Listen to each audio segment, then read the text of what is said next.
Welcome to the 12th day of February. And those who have made your New Year resolution, I trust that you have not deviated from that pathway, all right? Because inside of you, you have great potential to achieve greatness. So when you set a big goal, you want to ensure that you go after it. If you find that you're not necessarily achieving the goals that you're setting for yourself, my greatest advice to you is to get a mentor, get a coach, get a support community that is going to cheer you on all the way. And I'm going to introduce to you very shortly some very dynamic personality that can definitely fit into that mold of being your mentor, your coach, being part of the support community that can really push you to greatness.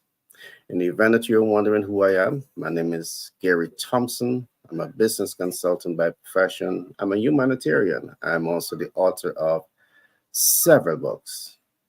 And today I want to say it's an exciting day because we're going to be talking about leadership, business, and money. And again, I have a number of dynamic personality in studio and to join me in welcoming them on stage. I have Clement Frank. Clement Frank, he is an economist by profession. He is also a leader by practice. We also have uh, Paul White, Paul Whitehouse. Paul Whitehouse is a financial specialist. He's the person that will say to you, if you have a business and you need access to capital, no problem. We're going to get you prepared and we're going to get you the support that you need to access the much needed capital. We also have Peter Scott, and Peter Scott is the brain behind Legacy Chronicle Human Growth Program. And he really helps you to understand how to develop that master plan and to stick to it and ensure you're successful in what you're doing. Last but not least, we have Shivani Sunarang, and she is a project management practitioner with many, many, many years of experience under her belt. She's a lecturer and she's a lover of people. She's a humanitarian too. So I want to say it gives me tremendous pleasure to welcome these dynamic personalities in studio today. Now, I want to begin today's conversation by doing a brief overview. Today, we are looking at leadership, business, and money.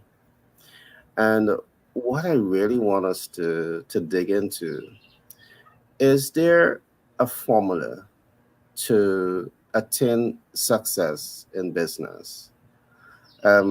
Is once those formula apply, is there predictable outcome by applying those formula?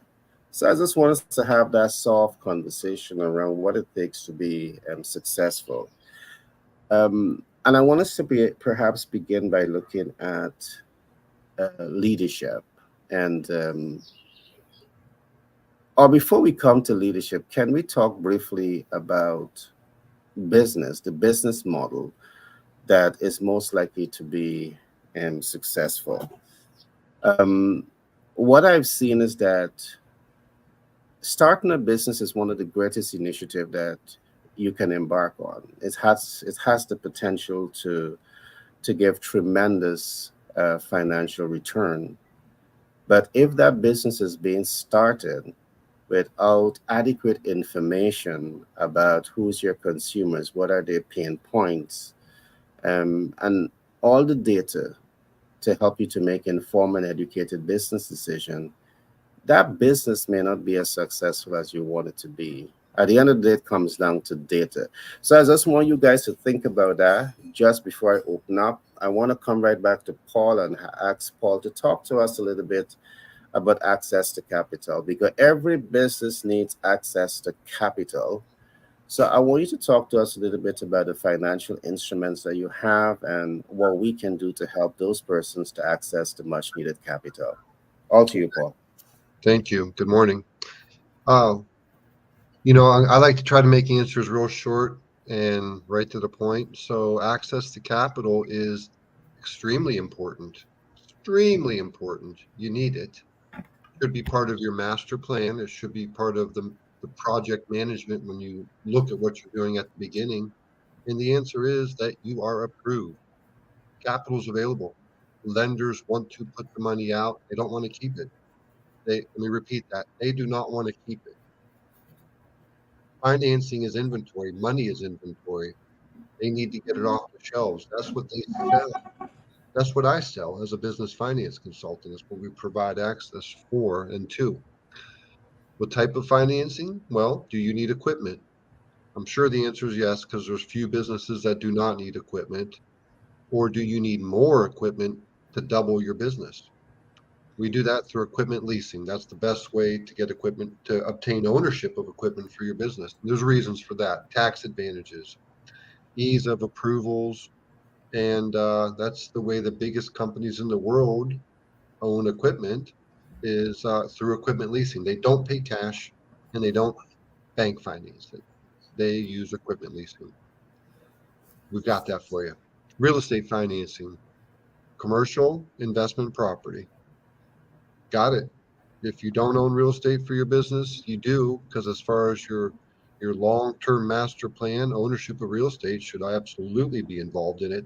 Why would you rent or lease space for your business when you can grow equity, make money, and have all types of advantages of ownership? So we can help you do that as part of your plan. And if you're just starting a business, then that really should be when you're managing the project and looking at it from the beginning. That should be what you're going for from the beginning. Cash flow products, your accounts receivable. It's an asset.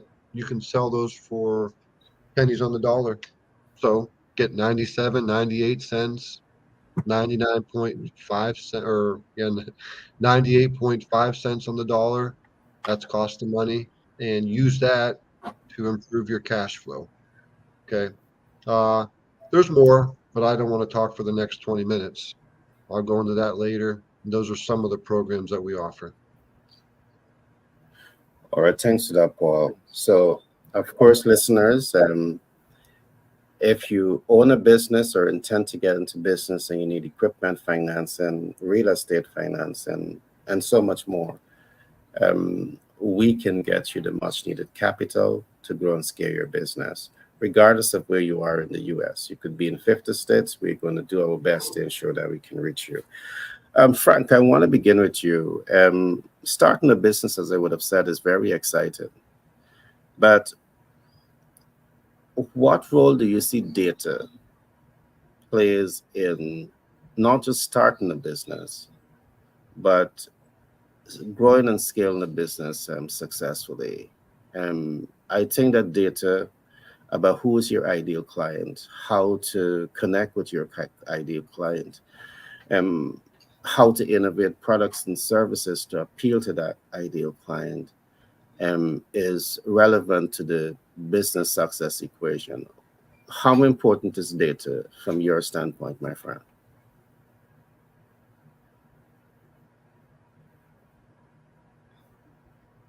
You're mute, Frank. You're mute. Sorry about that. I was saying that data, from my standpoint, has become a crucial resource for business, especially that they're now online. Business data can help form the backbone of an organization's customer service efforts. It can also help a business learn more about the customer desires, what are the complaints, what are the business operations. So when you know about data in business, it can help you understand how modern companies use it for success. Um, you may ask, what is business data?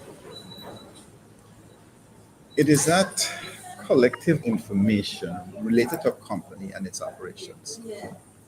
And this can include any statistical information, raw analytical data, customer feedback data, what are your sales numbers, and other sets of information. Businesses often collect as much data as possible on their operations to use that data to help streamline operations and learn more about the customer's needs so they can better serve their audience. So collecting business data can mean polling your customers, using analytical software, or simply um, observing information. It is important because it helps the business make decisions. It improves customer satisfaction. It can also increase revenue and profits, and it helps with problem solving. It finally improves the company process. And there are all types of data that I can discuss, but I will pause here before delving into all of that information. All right, thanks for that share, Frank. And I support your view 101% because I do believe that having the right information is what is so important to business optimization. I see very often that many businesses are started, but they spend not enough time in collecting the sensitive data, analyzing sensitive data, applying themselves based on that data, and knowing how to mitigate it. I want to pose the same question to Shivani. Um, how important is data market analytics in your own professional view? How important is this to a business success story? So we say, Gary, in project management, it all starts with having data. We talk about data gathering, data analysis, data representation, and decision making.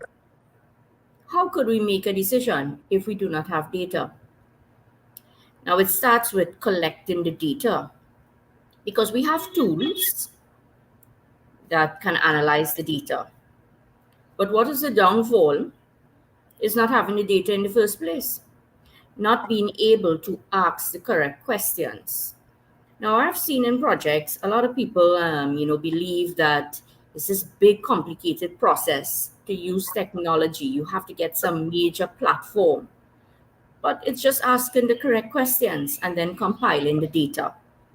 So once you have that data, and for me, I have seen it should be iterative, it should be continuous, because especially if it's a 3-year project, and as we keep saying, is to grow our business through the project management framework and through project management thinking. So we start with a small project, we collect the data, and then we go on again. But things change, the environment change. So the collection of data shouldn't be a static process. It should be dynamic. And you use Agile to really allow you to change and collect the data and you move from one stage to another. What I've also seen with data, a lot of times we are saying now, people have reached, they have collected the data, but it just sits somewhere. We're not doing anything with it. We're not analyzing it properly. And this is where the tools come in for me, different tools, technology tools. For me to make proper decisions, I need to visualize the data, right? So in project management, we'll prepare a project status report. However, I have found over the years, the status report can be very static as well. It need to be more interactive, that if I am looking at the status report, I want to jump into the report and do something. So Power BI is a tool that once I have the data, well, I use Power BI. When I have the data, I then will be able to pull a report and use data visualization cards such as KPIs and all these fancy stuff, check out maps on it. So you have different cards, we will call it, in Power BI that will allow you now to create um, a report to make better decisions. It is not a static report. It is not a static report. There's also Tableau that I use as well. And of course, there are many, many others. But what we must all note as business people trying to now implement the PM thinking for better success, it starts with data. You must collect the data, but do not think that the data should be static. It should be continuous, it's iterative. A lot of times people think, oh gosh, we got the thing down pat, but things change. And once we start to think we're perfect at it, we collected the data and data is there, and you're not analyzing as you move from phase to phase, you're going to have failure. So collect the data, gather the data properly, analyze it, and then represent it using a technology tool. As I said, Power BI for me or Tableau, and at the end of the day is to be able to make proper decisions. So you see, you have the whole process and everything must flow there. So what I have seen that we are getting much better at is the collection of data, but the visualization and making the proper decisions, we need to do some more work in that. Thanks for now, Gary. All right, thanks for that feedback, Shivani. Um, a big question I want to throw out, because what I see is that we have many rising stars in business, and this is a global phenomenon. They start the business and then they go after data. If they go after data, and I think that this is one of the factors that are influencing why we're having so much a failure rate among businesses. The research is showing that we have 20% of business startup that fails every year. That statistics is changing. We see that we have 40% that fail by year three, and 49.9% fail by year three. 40% fail by year two, 49.9% fail by year three. And largely we are seeing that one of the factors that are contributing to that failure rate is data. All right. So the big question that I want to throw out and have us look into it is, do you think that rising stars in business are underestimating what it takes to start and scale a business? Uh, Peter, would you want to attempt this? Are Yeah, they underestimating what it really takes to start and run a business successfully? yeah, you were hitting the nail on the head this morning, Gear, because if we should talk about failure rates, from my perspective, there's a song that comes to my mind, and it's a song "Low Rolls" from the '70s. What's Mm, the matter with the world? Has the world gone mad? But then he concludes to say there's nothing wrong with the world, it's just the people that's in it. So when we look at, you mentioned failure rate from our perspective, and we talk about, we're using one of the terms that you use often in terms of self-actualization. And when we talk about business from my perspective, I'm talking about the business of life, all right? Yes, we do understand that an individual starts a corporate entity from which his focus is to generate profit. But to understand, what business that you're going into, and it's important for people to understand themselves, to understand that they were positioned on the earth to solve a problem.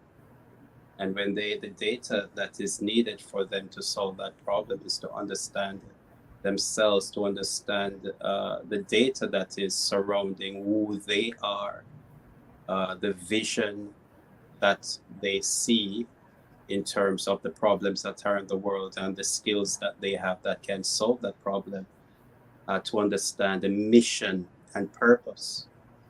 So when the analysis is done in terms of who self is, and they can understand, how they themselves are appropriated to venture out into the world to take on that big project.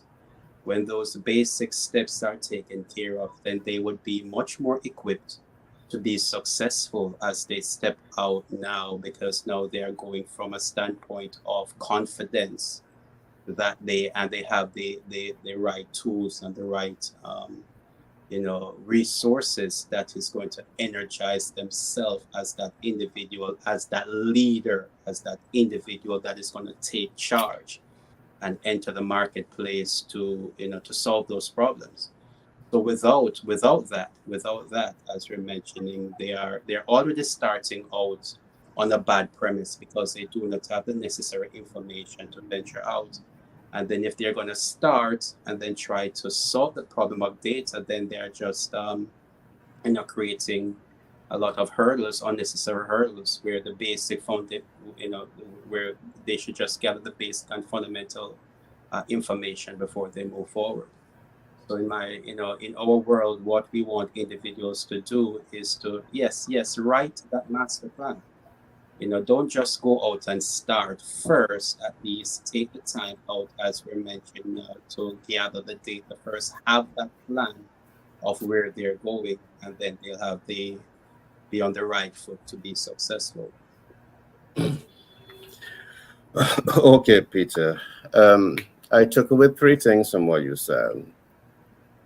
First is self awareness and purpose. And that's to become self aware and to understand what is your purpose in life, in business. Second is to understand, have data, but people and their challenges. It comes back to data. And the third is to see yourself as a solution, which ties back into understanding the purpose in which you're on earth for. So those are three big takeaway: um, self-awareness and purpose, data in relation to the people that you want to serve and their challenges, and knowing that solution. And I do believe that having the right information can definitely position a business to be more successful. So that's just my little takeaway from what you would have said. Uh, Paul, perhaps you may want to look at it from a financial standpoint. I see many businesses get started, but many businesses struggle to access capital. Is it from your vantage points, do you think that they have enough information about financial instrument? Is there a lack of information, or are they collecting enough data? Uh, what are your general thoughts on that financial data for business success? Okay. Well, after they talk with me, they'll definitely have enough info because I make sure, Patriot Business Finance Consultants, we make sure that nothing is skipped or missed. If you're going to make a decision, we believe that you need, and I know everybody on this panel believes, you need all of the information to make a decision, everything good and everything potentially bad. So if they work with me, they've definitely got it. Do they have it general? Do business owners generally across the board have all the info on financing? I'm going to say 20% of people that I talk to are, they know what the subject matter is when we're talking. If they call me about a subject, about equipment financing, they kind of know about it. The 80% don't. But the other 80% can get it very quickly because it's available at their fingertips. It really is. Um, or it's a phone call away. So I'd say generally speaking, they don't. Now, is it important to have it for financing? Yes. Is it important to have it for the other, you know, rest of your business? Just like everybody on this panel agrees. Without all the information, you can't succeed. You need it all, and from the beginning. So to tie it into what Peter and Shivani both do with master planning and project management, grab somebody who's an expert if you don't know about it, or call a consultant. That would be me. And it applies for financing and in every aspect of your business. All right, thanks for that share, Paul. I will go a little bit more into capital at the last tail of this program. But I'm happy that you would have said, that if you don't know how to position yourself to cross the access to capital hurdle, perhaps it would make a lot of sense to ensure that you expose yourself or you build relationships with persons who are in that financial space. So you have two options from my vantage point. You can ensure that on your organization chart, you have someone who is a financial specialist.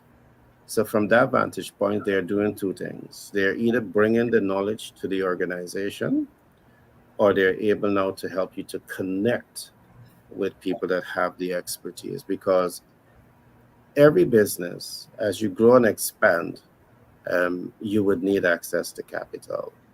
And I mean, every business without fail. I've seen businesses that have positive cash flow for many years. They leverage debt because it makes more sense to leverage debt because they have more liquid cash to put into any form of investment. So that's one option that you have. The next option is to do exactly what Paul said. Ensure that you have mentorship and coaching, that support community around you that is really helping you to navigate some of the financial challenges that you will encounter throughout the business life cycle. So thanks for that share, Paul. Um, I want to come back now to the concept of leadership. Leadership. Now, I do see that leadership is vital for the success of every business. And I do believe that we have a major leadership gap among rising stars in business. And I see leadership gap from many standpoints. A leadership gap, one, in knowing what you want and how to go and achieve it. Leadership gap in terms of starting a business and taking that business national, taking that business regional, taking that business international.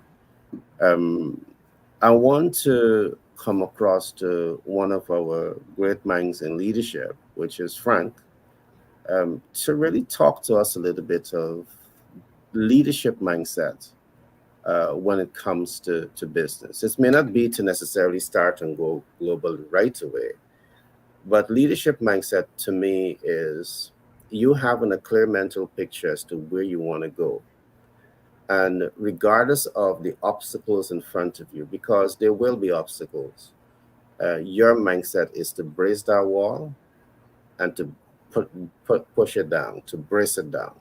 That's your single way of thinking because you want to make your business breakthrough. And again, with the right data, you can make great things happen. Frank, I want to start with you.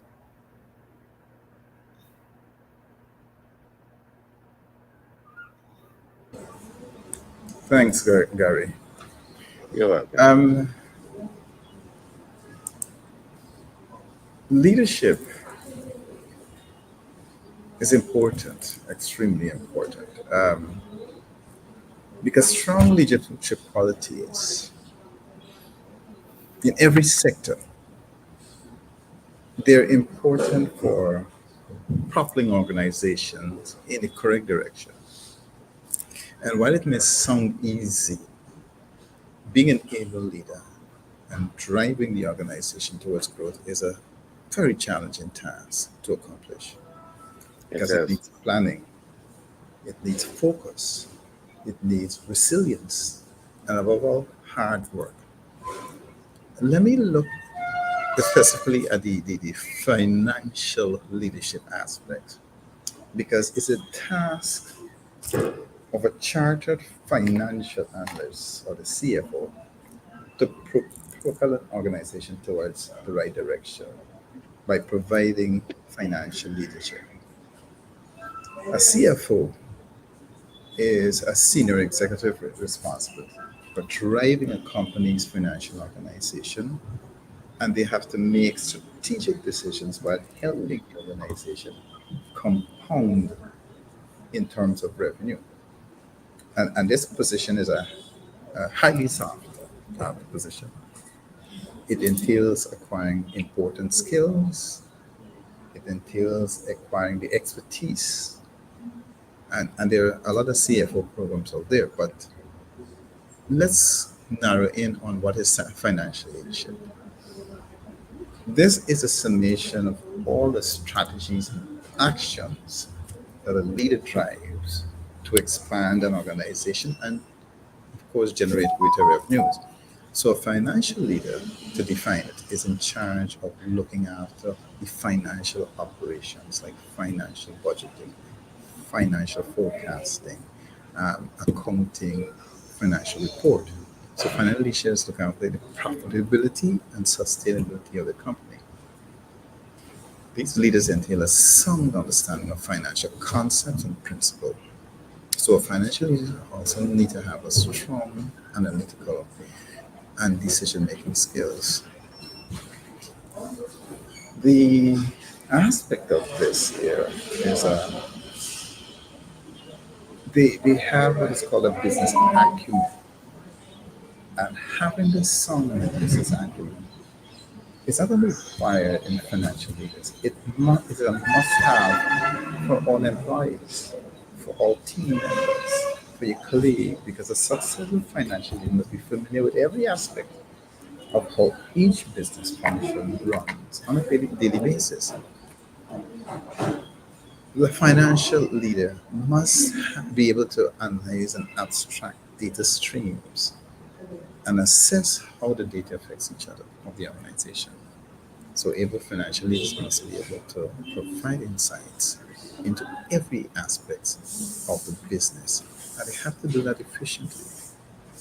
When you talk about financial planning and analysis, which involves um, financial planning, budgeting, forecasting, and analysis of the functions of organizations, which entails utilizing, and come back again to financial data, because it offers senior management insights and recommendations which further enable them um, in making sound decisions and achieving the organization's financial objectives. Once you have an able financial leader, they will show an adept in financial planning and analysis. Also, strategic planning. Strategic thinking in a financial leader is critical.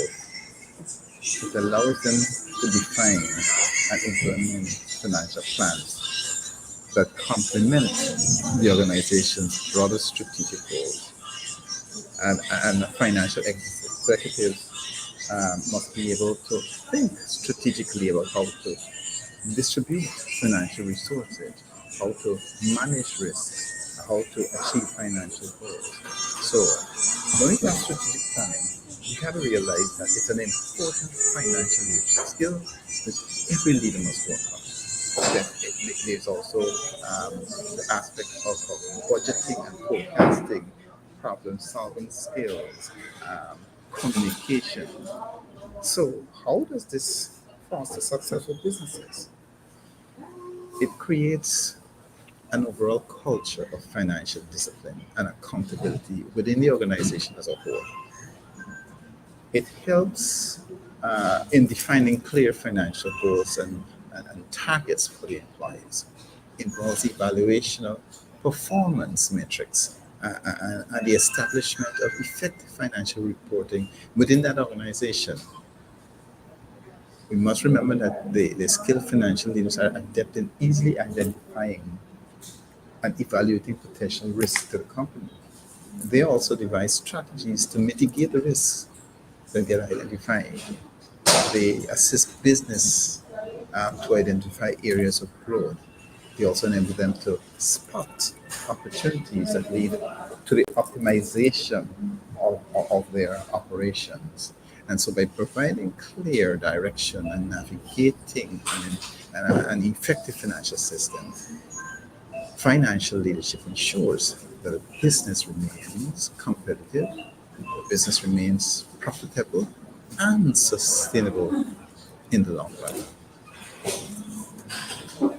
All right, thanks for that share, Frank. Um, Financial leadership definitely is an essential part of the business experience, or should be.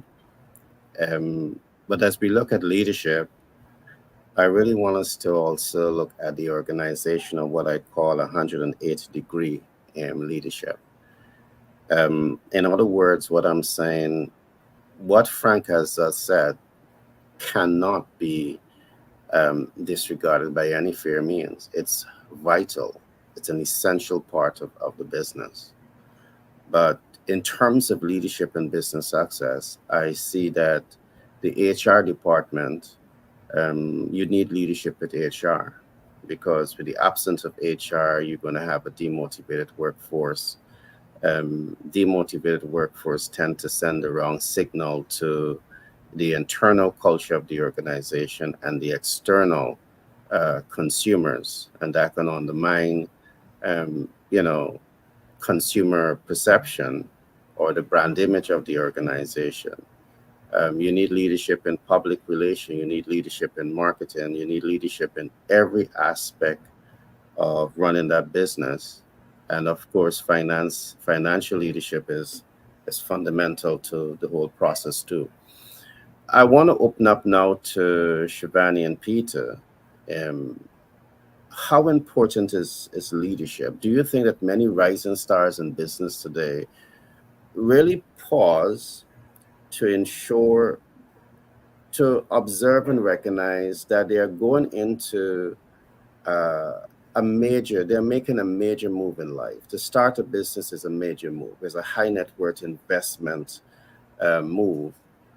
Do you think they really understand the gravity of what they're actually getting into to think about this, you know, organization 180-degree, leadership that is necessary to move that vision forward? Because you don't need leadership in one area, you need leadership throughout the entire ecosystem of that business. What are your thoughts? Me first, right? Paul? Peter, sorry. You mute Peter, but I think he Or has you going yield first? to Sam you. said lady first. Lady first. Okay, thank you. So, yesterday it just reminded me of this, right? It's something just triggered in my mind. So you all know everyone is seamstress, just like you have a tailor, or you may call it dressmaker, depending on where you are, right, in the world. So I had a lot of clothes to repair because, probably I lost some weight in a Peter, right? So, I had to make it smaller, right? So a lot of my clothing I took.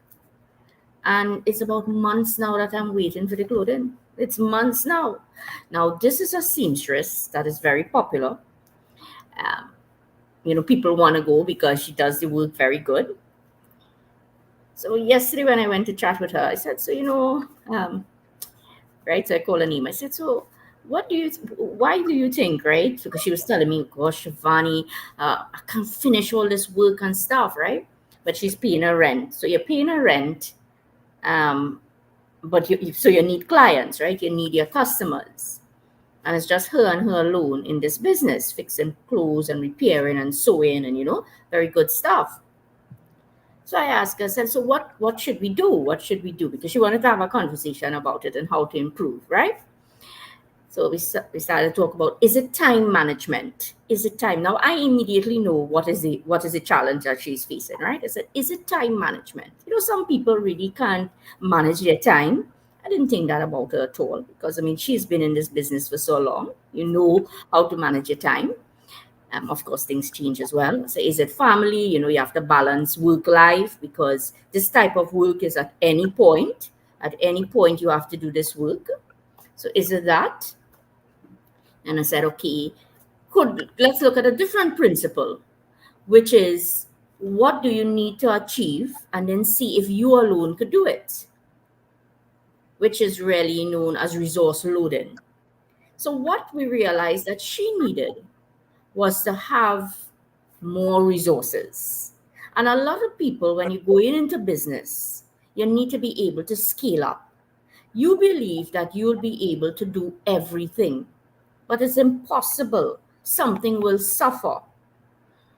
So she needed to have somebody to assist her, different types of resources. So this is something in leadership, in business. You need to be able to scale up your business. You need to understand resource loading, right? You need to be able to understand resource loading.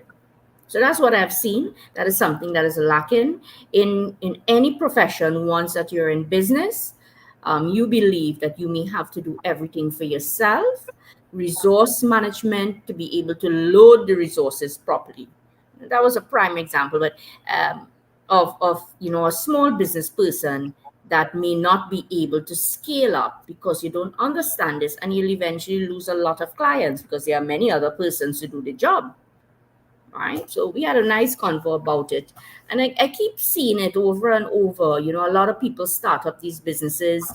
There was somebody selling food, and they needed help. They needed people. They needed to understand that, yes, they may be good at cooking the food, but they need other people to assist them. They probably may need somebody to cut up the carrots, things like that. And, a sous chef, something, to really do the work with them. So everybody will say, well, I could do it for myself, but you will Yeah. not be able to grow if you don't do that. You will not be able to grow. So those were Yeah. just some of my points that I saw so far, Gary. All right. Those were great points, Shivani. Um, as we look at management, you mentioned time management. One of the things that we look at in the management equation is that you need to do your business process analytics. Mm-hmm, mm-hmm, One of the things that we had looked at many years ago um, during management studies and practice is that there's a way. I mean, when you look at these great HR specialists, there's a way in which they are able to quantify the amount of work that should be done in a period of time. Now, but in her case, it is very clear that she might have started as a sole trader, and perhaps she might have never done that type of time management, time analytics. How much work can I produce in one day? And once you see she would have pushed past that number, it comes right back to the resource need that you're talking about. All right. And I think that there perhaps is where a great challenge lies. We see this happen with a lot of businesses. So I really love that point. And here is where leadership skills come in. Perhaps again, what I see, Shivani, is that her expertise is doing what she does. Right. She's a seamstress. She may not be the skill, um, you know, time management specialist. She may not be the skilled persons in, mm-hmm. you know, organizing all of these different things, but she's skilled in a particular field. And again, I want to say this: having this knowledge is vital to grow and scale that business because in your case you allocate confidence and trust to her by putting that project in her hands, and she didn't deliver. So you are now thinking that you have options. What are the options that you have? And if that becomes more commonplace, it could undermine her clientele base, undermine her trustworthiness, and undermine the business over the long term. So I really love that story that you would have tell. And also the fact that it was to make my clothes smaller. Exactly. That means the gym is working, right, Shivani? Yes, yes, yes, yes. Okay. Peter, on to you. The same question. What are your thoughts about the importance of leadership in the equation of business? Yeah, Garrett, the terminology that you used is the pause to observe, the pause to observe, and that is where the problem lies because individuals starting out, going into business, especially individuals who are practitioners in what they do, uh, in comparison to large businesses who has the resources to do the research and development before they actually go into a particular business to ensure it is going to be profitable. Individuals, small entrepreneurs, they're mainly thinking about, I have to pay my bills, I have to take care of the cost of life, and taking care of the cost of life, then they're going to look at the first thing what they can do to do that, and then they just jump right in. And that is where the issue, they have not paused to observe. So the analysis has to be done. And when we're talking to entrepreneurs, we get them to understand that there are a couple of levels that is essential for them to be successful. It is not just to have the ability to do the thing, but if you're going to, what you're entering into is business, and business is a system, right? It's a system by which an individual is going to produce in order to add value to his community in exchange for revenue. And there's an entire system that goes along with that. And if they do not pause, as Gary says, pause to observe what are the intricacies, what are the elements that goes, and then again, individuals, they think that they don't have the time to do these things. But then, as you mentioned and Gary highlighted, the importance of applying leadership skill to take some time out of the day to evaluate, take a day out of the week to evaluate. And that's where the leadership abilities and the leadership and management processes of individual, they have to realize that, look, for me to do this and do this well and succeed, have success as a business, so that is going to help me to do those things that I'm doing this project for. I need to pause to observe and to write that plan. You got to write that plan. Jot it on paper. Get a book. Jot it on plate. Jot down those things on paper. Do an analysis of at the end of the week.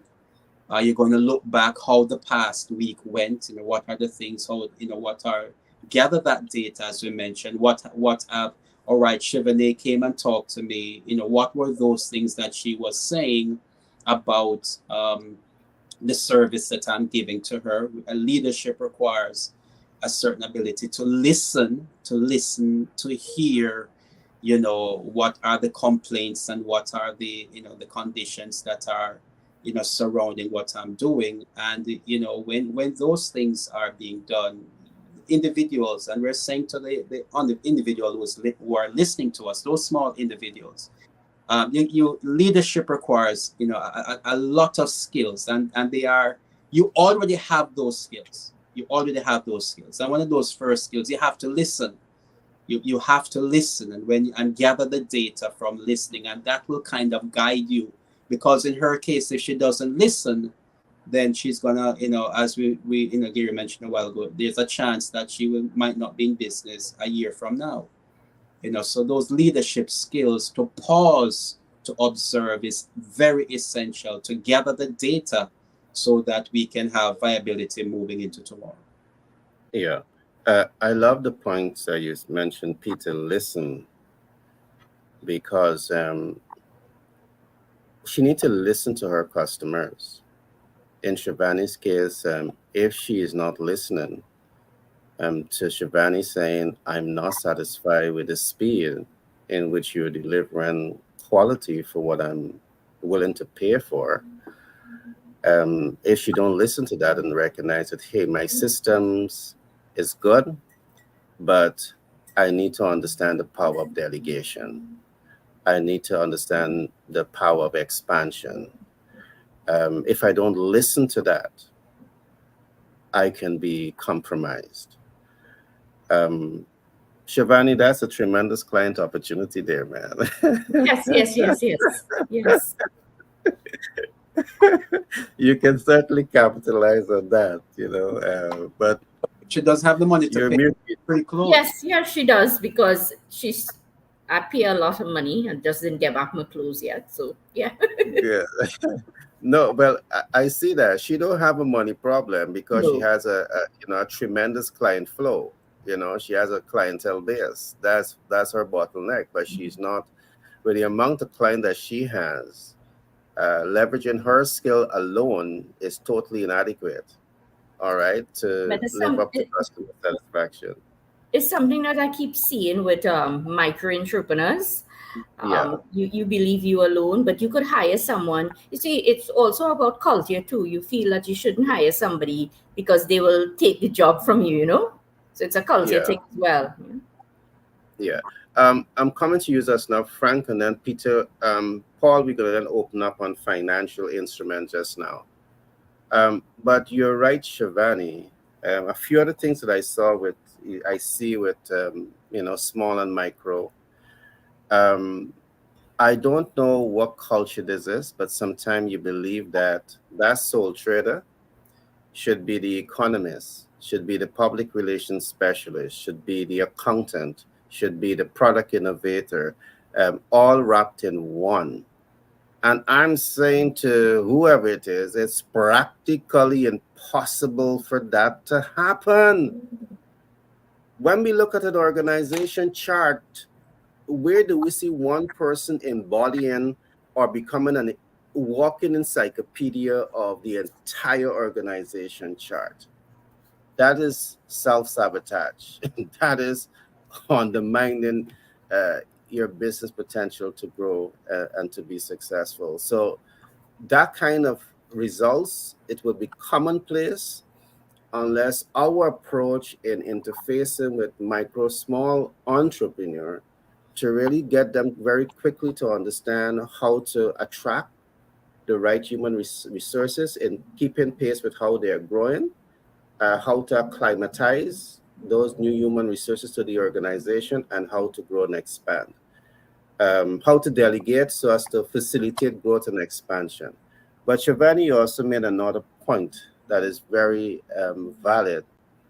There are many rising stars in business that because there's a particular skill set, they don't want to train persons to function in those particular area because they see competition.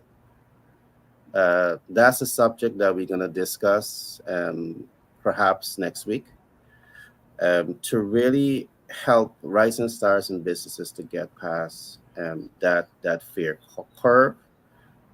Perhaps there could be legal documents that they can sign, so the workers now they are not they are restrained from taking those copyright and patent information to build a business out of it, or at least they have 5 years or 10 years to which they can take that knowledge to do anything with it. So we'll look at that as time progresses to see how we can help rising star in business to navigate this, because I don't want to be insensitive to it, because there are risks that you're exposed to. You bring people into the organization to diagnose your process, they reverse engineer, and they go to market with your very idea, and there you manufacture your competition. So we'll look at that later on. Um, Paul, I want us to know, well, for everyone, I want us to do that deep dive into capital, because while we're going to say to a rising star in business, that you need to hire new people, you need to delegate responsibility, you need to demonstrate leadership across the ecosystem of business. If they do not have access to capital, those businesses can fail. Having access to capital is perhaps one way to address the issue that which we're talking about here, Shivani, because with capital and your innovation, you could innovate faster, you can go to market faster, you can saturate the market faster, you can influence the market better because you have capital. So we're going to do a deep dive just now, Paul, into the various type of financial instruments that is available, and perhaps the significant role that money and capital plays in helping that business to achieve their business objective. But Frank, what is your closing thoughts in terms of leadership and the business experience before I come over to Paul? You're mute, Frank.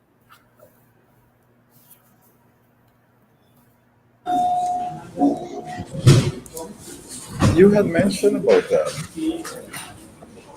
leadership. You're definitely about capital. And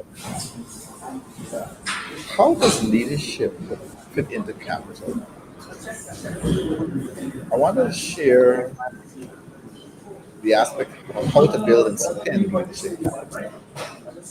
Now, if you think of the amount of influence you have on the people around you as a bank account, then the leadership capital represents the funds available in that account. So, in every interaction with whoever, you are either depositing funds and acquiring more leadership capital, or you are debiting the account and spending your leadership capital. Now, this applies to every interaction with anyone, both up and down the chain of command, peer to peer, and those outside of your immediate organization. It also applies in your personal life with family members, with friends. So every interaction with anyone either earns you leadership capital or expends it. So how do you earn leadership capital? It is earned through performance. And every time you accomplish a key task to support your team, or every time you take care of something for others who depend on you, you acquire leadership capital. So leadership capital is earned by supporting others, by putting the team and the mission before yourself. So whenever there is an opportunity to share your resources with others, look out for others, give credit to others, dedicate your time and energy to supporting others, you are acquiring leadership capital. It accrues when you demonstrate that you can calm and that you can remain calm and prioritize and execute under pressure. It is also earned by listening, empowering others, and giving trust. When you demonstrate that your mind is open, that you aren't driven by your ego and self interest, you acquire leadership capital. And when you expand leadership capital, is that you spend leadership capital when you do the opposite of everything that I just described. When you put yourself before the team and the mission, and you put your interests above others, you demand that people do things your way simply because it feeds your ego. And I've met a lot of leaders like that. You also expend leadership capital when you ask them to work harder than they anticipated. And when you give explicit direction to them without giving them any ownership. Slave drivers. Even when this is critical to the success of the team, it is an expenditure of leadership capital. All right, thanks for that share, Frank. There's a couple of things that I want to say to rising stars in business. And what I want to say is that starting a business is an exciting process. But the earlier that you recognize that it is a capital intensive exercise, is going to be better for you. You have to see yourself as a high net worth investor when you get it into business, because it is capital intensive. You need research data, that's capital. You want to innovate products and services, that's capital. You want to know how to differentiate your products, and services, you need data, that's capital. You need to get visible, you need to, reach the ideal clients, you need to make impact, that's capital. So the earlier you get to this point of recognizing that it's a capital intensive venture, you're going to stand a chance to be more successful. I want to say two more things. I want to make two statements here. High startup capital leads to accelerated business growth because you have the funding, and the funding can be strategically allocated where it needs to be allocated to ensure that you get the visibility, the reach, the impact, the client conversion, the cash flow optimization, and you build confidence, trust, and credibility in the eyes of the public the fastest way. Now, here the reverse. Low startup capital leads to slow or no business growth. So many of you who are struggling to cash flow, you're struggling to cash flow because you're not visible enough. And if you're not visible enough, you don't break through that barrier of like trust factor. So you don't get to make an impact, you don't get to cash flow optimize. All of these things that you don't get to have happen because you are low maintenance when you should be high maintenance. So you need capital. With that being said, I want to come to my colleague here, Paul, because you don't have a problem to access capital. Are you a US based business in 50 states and you need the money to move the vision forward? You don't have an access to capital problem because we have the expertise here that is going to help you to make smarter business decisions. You're going to get access to capital. You're going to get in touch with a project management specialist. You're going to get in contact with a leadership professional, a master plan professional, a business professional is going to help you to really understand how to do business. You have that support system around you. But Paul, let me come to you, my friend. Can you talk to us a little bit about some of the additional financial instruments that we have at our disposal and we can help businesses with? Yep, definitely. Earlier in the show, I talked about equipment leasing and real estate financing. Uh, Both of those can be done with outstanding credit or with difficult credit. If you got difficult credit, you got to improve it. Start with us. We'll get you approved, make the payments on time. You're climbing back up the ladder. So, you know, almost every product that we offer can be used with difficult credit.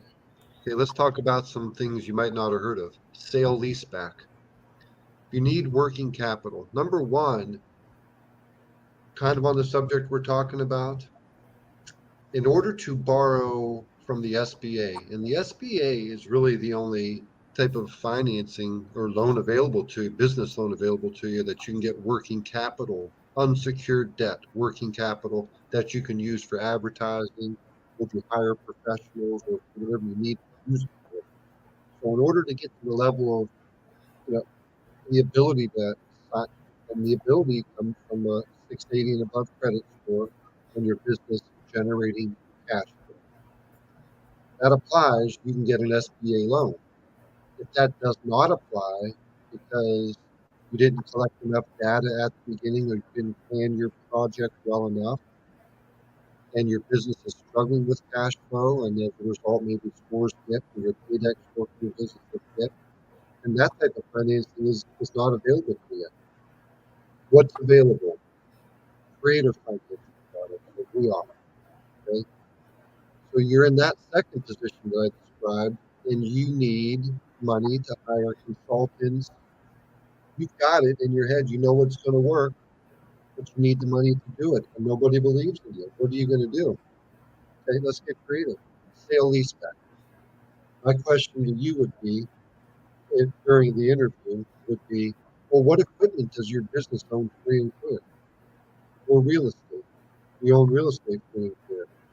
No, I don't own real estate free and clear, but all my trucks, I own them free and clear. Well, what are they worth? They're worth about 120,000 each. Okay, so you got $620,000 worth of trucks free and clear, and you need unsecured money. Okay, SBA is not going to work. Here's what will work for it: sale leaseback. Those trucks, we can get about 40% of the value out. Yes, the loan to value is small, but with real estate financing, it's still, you're pulling cash out of real estate, you can only pull 65% out. If it's equipment, you can pull maximum 40% out. What does that equal? $600,000. 40% of that is $48,000. So you can pull that out. No, 240,000. You can pull 240,000 cash out for you. That's creative finance. That's one thing we offer. Same thing with real estate. Purchase order financing. If you have a large order that you cannot fulfill because you don't have the cash to do it, let's say Walmart picks your company and they want 1 million orders of shoes, but you don't have the money to get the $1 million of shoes from China or wherever that you're getting it from. Well, a purchase order financing deal, which we will set you up with, the lender's going to step right beside you. They're going to pay the bill for everything, advance the money to manufacture the equipment or the product or the service that you're delivering, uh, advance the money to ship it from wherever it needs to go to Walmart. Walmart gets it. Walmart pays the bill. You pay back the PO financing company the money they advance, and you got your profit margin. Out of that profit margin, you're going to pay them a little bit for the service, and they're going to pay Patriot. You don't pay Patriot, but you got a profit margin. A little bit of that profit margin pays them for the service, and guess what? You were enabled to do that large order that you otherwise would have had to say no to and pass on the deal. Who wants to pass on a deal? Because passing on too many deals is going to run you out of business. So there's a lot of creative ways to get money.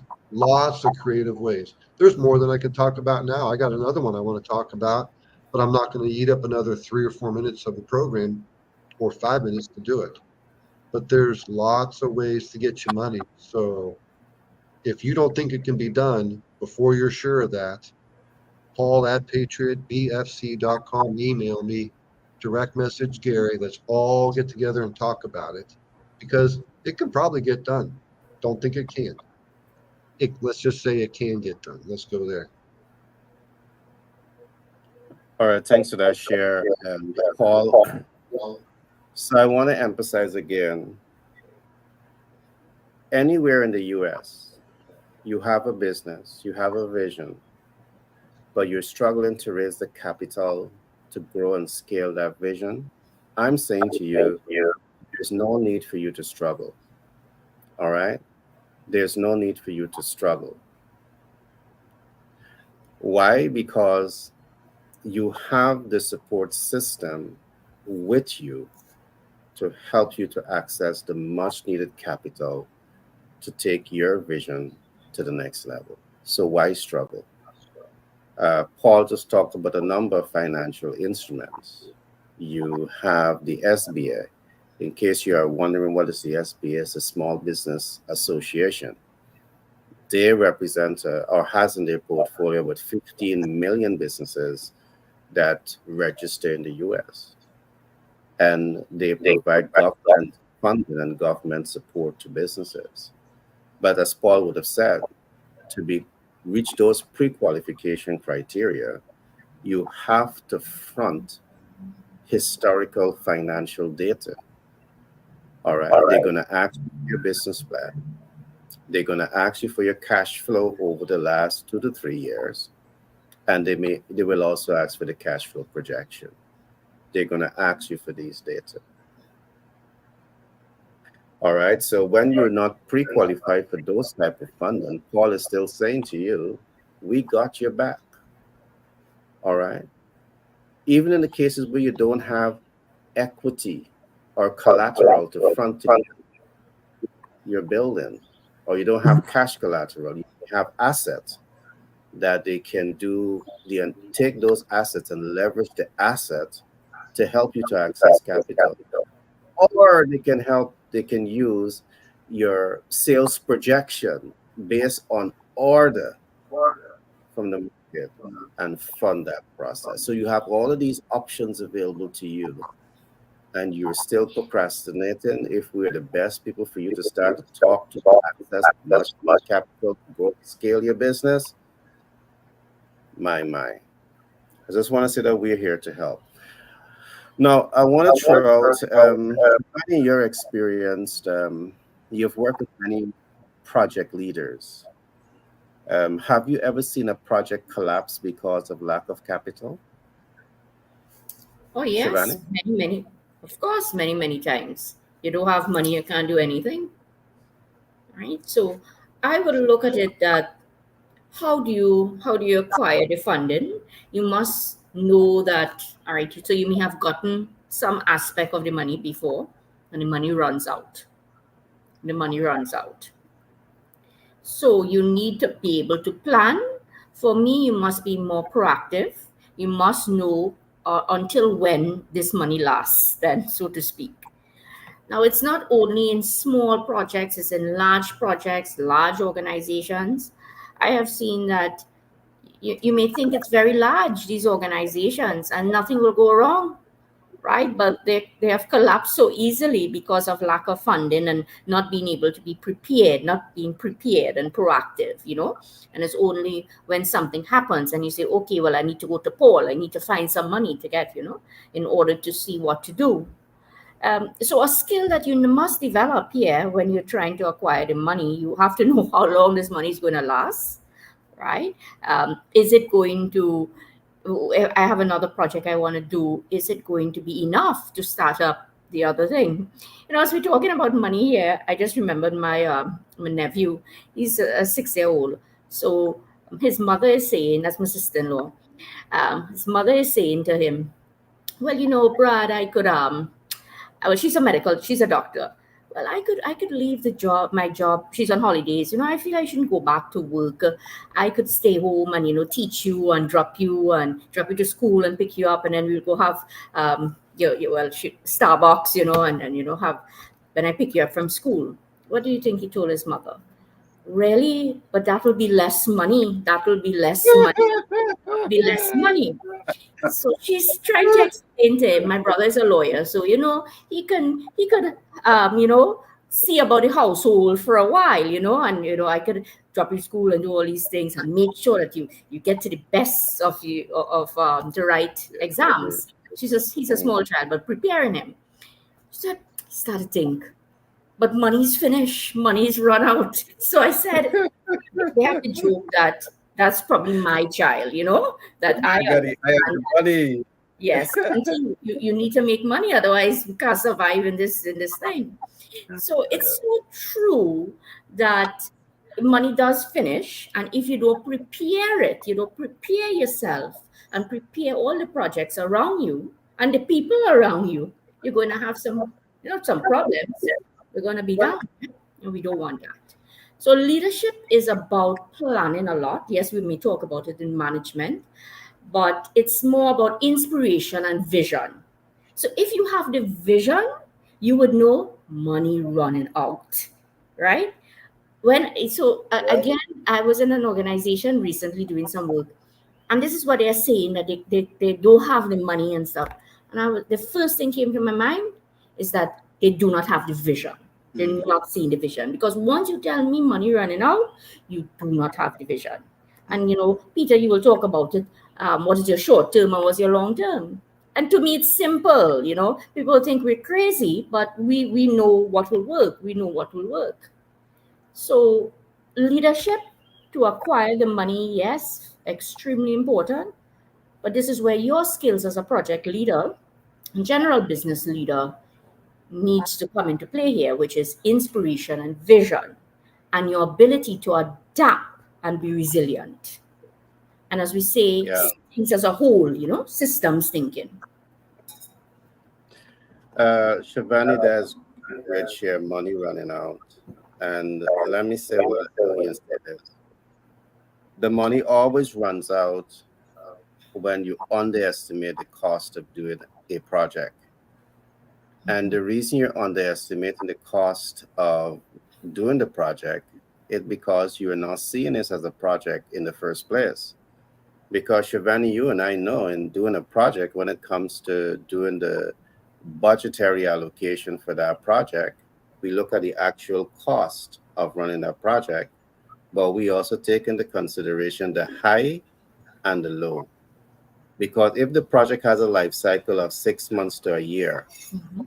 the cost of material can go up. So in that budgetary allocation, we're going to take inflation into consideration, and we're going to inflate the cost. So this is the actual now, but over 3 to 6 months, the cost can go up, and that factor is going to be there. All right. So we're going to look at the variables, high and low. And when you take this approach to managing a project, you can clearly anticipate the total cost. And again, as I would have said early on, perhaps as a rising star in business, pause a little bit and ask ourselves, what is the real cost of doing business? And is to ensure that we can connect with people like Paul and say, hey, this is the actual project cost. This is the high and low. How can you help us? All right. Connect with people like Peter, no, sorry, Shivani, that's going to help with project management. All right. Paul, go right ahead. I just want to add something on the exact subject you're talking about. All right. Uh, there can be a project manager who's overseeing the entire project, but who's not raising the capital, like implementing the construction, implementing the workforce, implementing everything. I mean, project managers do also do everything, including capital. But if you hire a professional capital raising group to raise the capital for a project, like a project right behind me, Mhm. nothing is left unaccounted. Like founders of companies who do not sincerely, I don't mean to not mean, but don't plan the right way, I guess raise only enough and then have to worry about the next capital raise or worry about where it's coming from next. That's just how some projects go sometimes, but they shouldn't in a perfect world with enough. Now, of course, in that perfect world, you have to have money, your money, not going and getting money from people that you, family members, friends, and family. It could happen that way. It's more difficult. You got to have the money from somewhere to hire the right groups. But on the subject of raising capital for a project like right behind me, you pay the right capital raising group. And I represent, I'm a scout for two investment bankers, and it costs under $100,000. And I'll go and I'll break that down for whoever wants to hear about it. But don't be surprised that if you're going to raise $60 million, that it costs you money up front to raise that money. But if you've got that money and you engage with the right group, when you're building something like this, everything is taken into account. Uh, 2 years debt payments. If you're building a factory, you're not going to be profitable for 2 years, really 3 years. So you raise the extra money for debt coverage so you don't have to sweat it and not be able to make payments every month.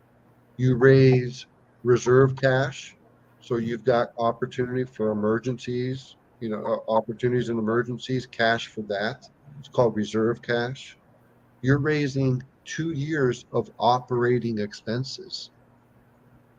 You're not going to have to worry about paying the light bill or making payroll or having, you raise one money's worth of ability to buy raw materials for what you're constructing and building.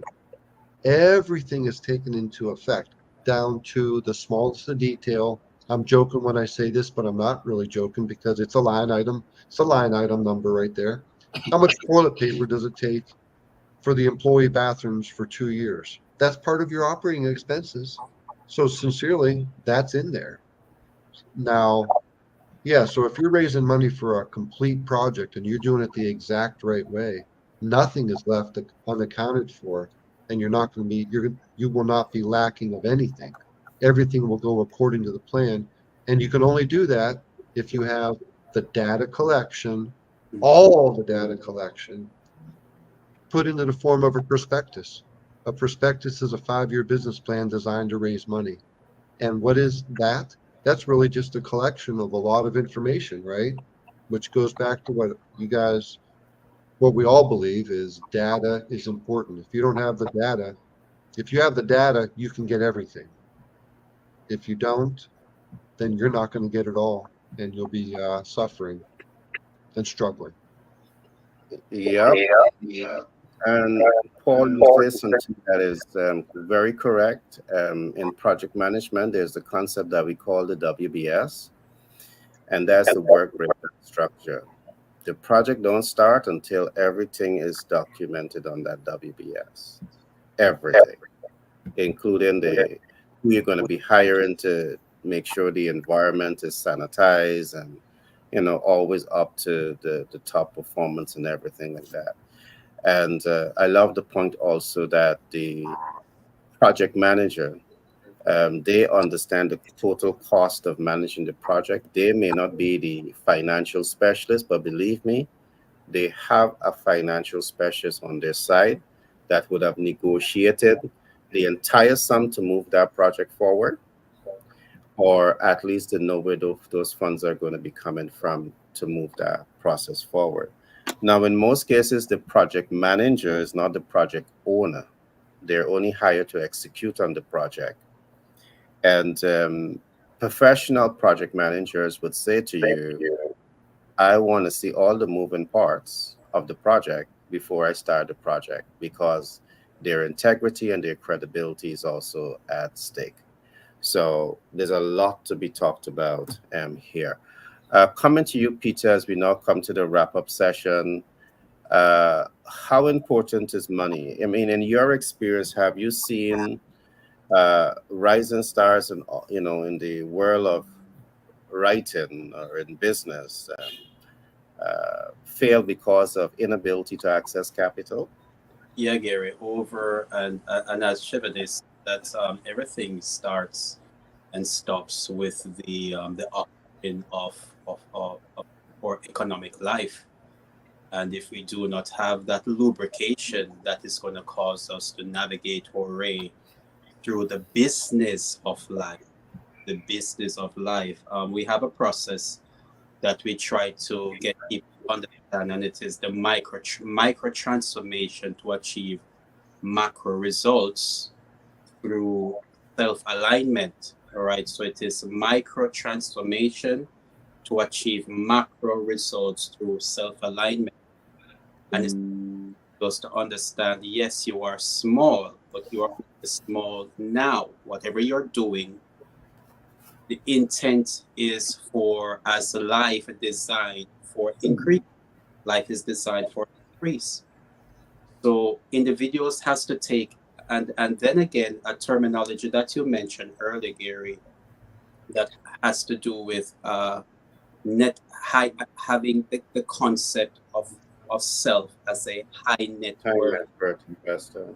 Yeah, because and then we got to get people to understand, yes, you are small, but you are an investor. So don't think of an investor as somebody like the Shark Tank hosts or the individual with a large amount of capital. No, you are an investor, and you are the first investment that is being made is into self. The first, everybody starts right there, and we grow in time. So having that kind of mindset, then the vision and purpose of who I am, and when individuals begin to understand, you know, I am, and there is a cost associated with who I am and life in general as I navigate through life. And if I'm going to do my purpose and carry out my purpose, there's a cost related to starting up that purpose, delivering that purpose. And also, then it comes now, we get individuals to understand that, okay, there is creative financing. So, individuals, it's a whole thinking transformation that has to take place to get the individual to move away from that little me syndrome, the little me kind of thinking, to understand, yes, it will require, I might be little now, you might be by yourself now, but then there has to be a mental change for individuals to navigate themselves and to apply. If you do not have it, then another financial instrument is group dynamics. you find align yourself with other individuals through which there can be exchanges of what they do not have, even just exchange of information that will give them what access to where they need to go. So yes, without capital, it's going to die without capital. If you don't have oxygen, any individual, they understand lack of oxygen mean that they're suffocating in the economic life, personal economic life. We see the world for what it is now. People are suffocating economically because of lack of financing. All right, thanks for that share, Peter. I do believe that um, no one that is listening to us right now, who is in business or want to get into business, have an excuse, because access to capital should never be the reason why your business is going to fail, because we're saying to you, you have access to capital now. All right. Access to a project management specialist should not be the reason why your business is going to fail, because you have access to a project management specialist. Access to great leaders that can teach you leadership should not be the reason why your business is going to fail, because you have access to leaders. Access to market intelligence, where you're collecting data, analyzing data, applying yourself based on data, and mitigating data, should not be the reason why your business is failing. Because in our business community, in our ecosystem, you have the knowledge base who have proven their skill sets that can really help you navigate the terrains of doing business. And Peter, I want to come back to you just before I come to Shivani for her closing remarks. In starting a business, perhaps unless you are comfortable with a sweetie stand, you have to think like a big thinker. Yes, you're going to start small, but you're starting small with the end in mind. Mhm. And the end in mind is what matters. With us, we can get you to that end in mind much faster because of our years of experience in doing what we are doing. We're going to get the capital. That's not a problem. We're going to help you to build the business model and the business system, and we're going to help you to implement and execute much faster because of the years of experience that we have doing what we are doing. So you need to start with a big mind. If you're thinking small, I want to say to you that we are not the people for you. If you're small and you want to stay small, we are not the community for you. But if you're starting small, but you're thinking the big end results that you're looking for and you want to get there fast, we're the people that can get you there. All right. So with that being said, Shivani, your closing remarks. Now, I'm in total agreement with what you said, Gary. I love the concept. I've never, my way is always, what do you want to do? And you just do it, right? Many persons may say, let's select a small something and then try to, scale it up. That may work for some persons. Personally, I don't really totally believe in that concept at all, right? I believe in think big, and start small. Yes, it's what you were saying as well, you and Peter. You can't start, your thinking should never be small. You could start small, but it must, your whole thinking, your perspective must say think big. So project management really gives you that outcomes based approach and benefits. What do you want to you have to see down the road, as we say, right? You can't see for today, for tomorrow, today for tomorrow. You have to see down the road. But yes, you may see down the road, but you also have to remember, you have to come back to the present. You have to come back to the present. It's something both of you all were saying, pause and observe. Pause and observe. So skills, don't get too carried away. Yes, you have to always come back to the present. Certain persons may not have that ability. You know yourself, right? Everybody know themselves. I am a big thinker, right? But I'll be able to come back and say, no, this thing can't work. Let me try something else. Now, if that is not your skill, you need to get somebody to work alongside you and guide you in that way, because you will have failure. Because you'll say, I want to think big, I want to do this.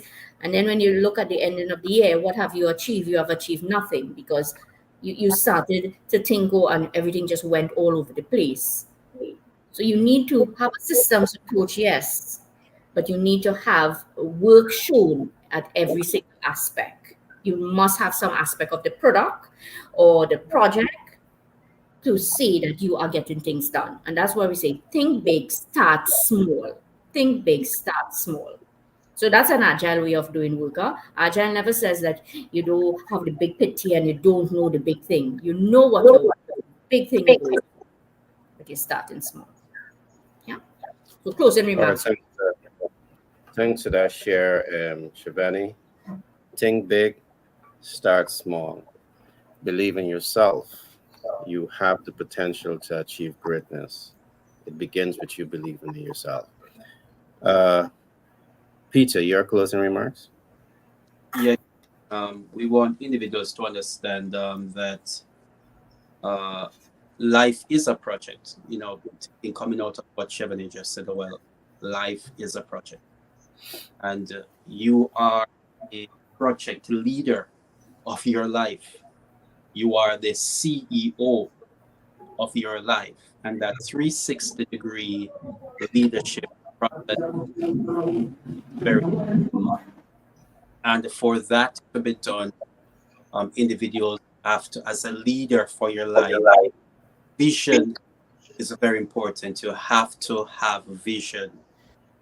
You have to have purpose. You have to have an established purpose. And then there is a mission and mandate to support those mission, to that vision and that purpose. And when individuals begin to think in that sense, there is something magnetic about having a vision, having a purpose.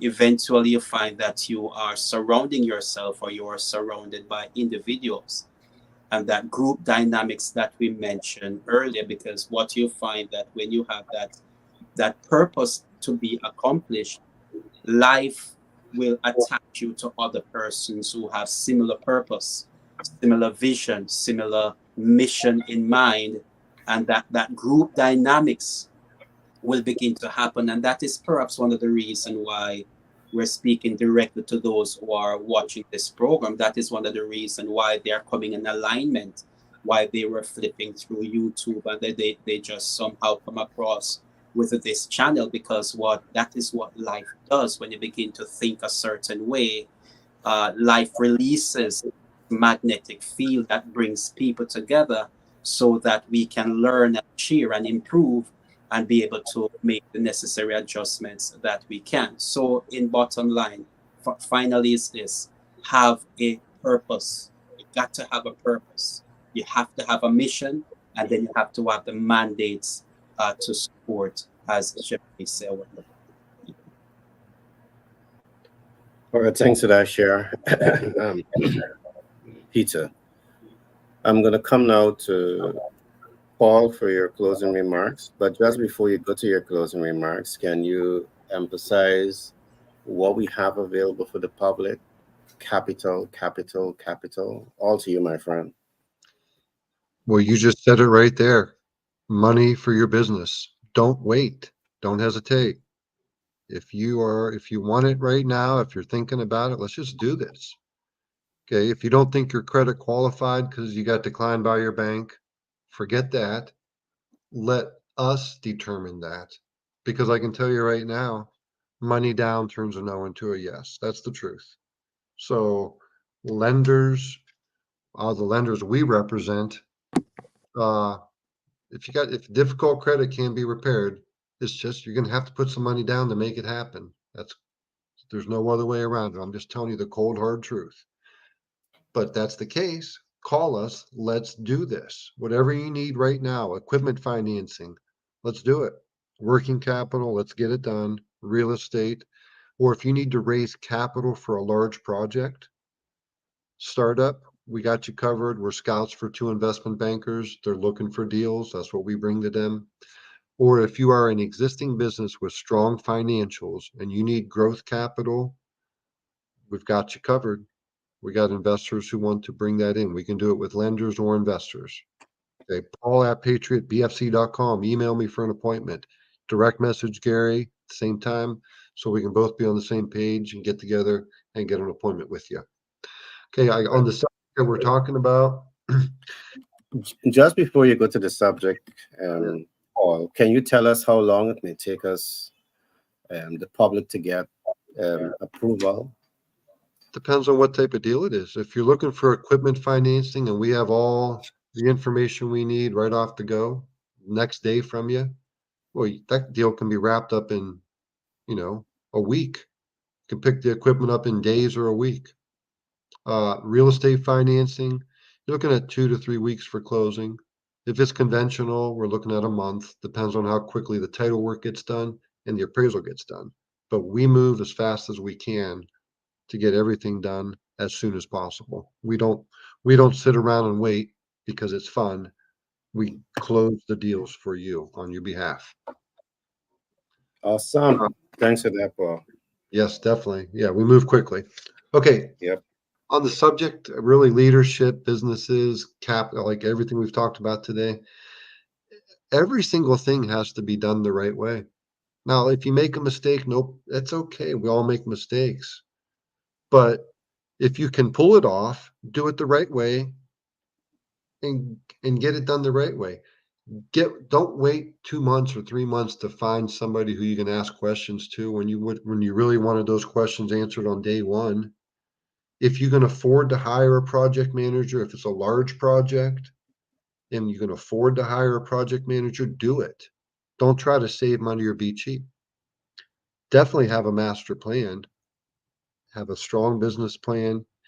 And imagine this, you have an engine, 8 cylinders. If one cylinder is misfiring, you feel it when you're driving it and you can hear it through the exhaust. So if you can have that not happen, that's better, right? Everything gets better when your engine's running smooth and your engine is your business. Every cylinder is a part of your business, an aspect of it.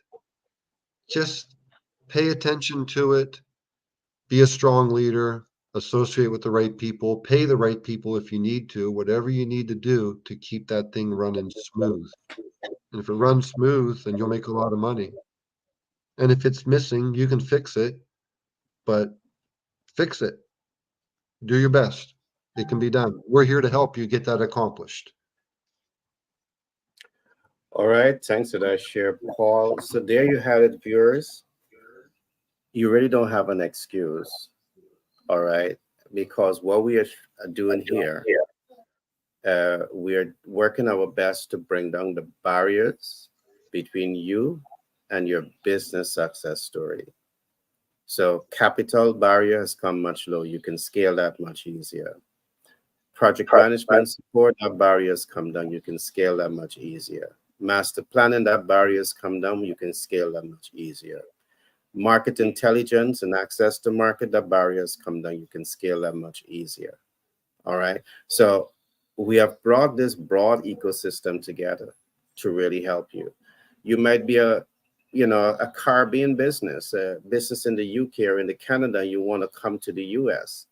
We have that broad, big ecosystem set up that we can do everything for you. We're going to get you registered with the Secretary of State. We're going to get your EIN. We're going to get your DUNS number. We're going to get your PAYDEX score. We're going to get the whole process worked out for you. Plus, as you set yourself up in the US to do business, we're going to get you funding. We're going to get you support to integrate into that market. All right. So you have a full support ecosystem here behind you. So stop procrastinating. Reach out to us. All right. We're happy to give you the support that you need to grow. With that being said, I want to thank those who are viewing this program from across the world. I want to thank Shivani. I want to thank Peter. I want to thank Paul for taking time out for being here today to provide our global audience with the information that they need to grow and scale in business. With that being said, I want to say to you guys, have a wonderful week ahead of you. It's Monday, and I wish you everything you wish yourself and so much more. See you guys soon.